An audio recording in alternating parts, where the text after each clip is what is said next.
28 फरवरी के अमरीकी हमले के बाद तेहरान के इमाम खुमैनी इंटरनेशनल एयरपोर्ट से बैनुल-अक़वामी परवाज़ें बहाल कर दी गईं। ईरान के सरकारी मीडिया के मुताबिक आज की सुबह कुछ बैनुल-अक़वामी परवाज़ों को दोबारा शुरू किया गया। तेहरान से इब्तदाई मुसाफिर परवाज़ें मस्कत, इस्तांबुल और मदीना मुनव्वरा के लिए रवाना हुई। सऊदी अरब रवाना होने वाली परवाज़ आज़मीन हज के पहले ग्रुप पर मुश्तमिल थी। आने वाले दिनों में फ़्लाइट ऑपरेशन में तेज़ी आने की तवक्को है।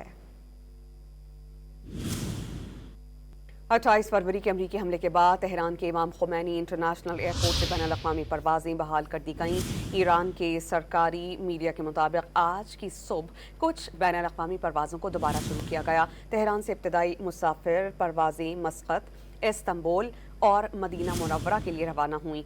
सऊदी अरब रवाना होने वाली परवाज़ आज़मीन हज के पहले ग्रुप पर मुश्तमिल थी। आने वाले दिनों में फ़्लाइट ऑपरेशन में तेज़ी आने की तवक्को है।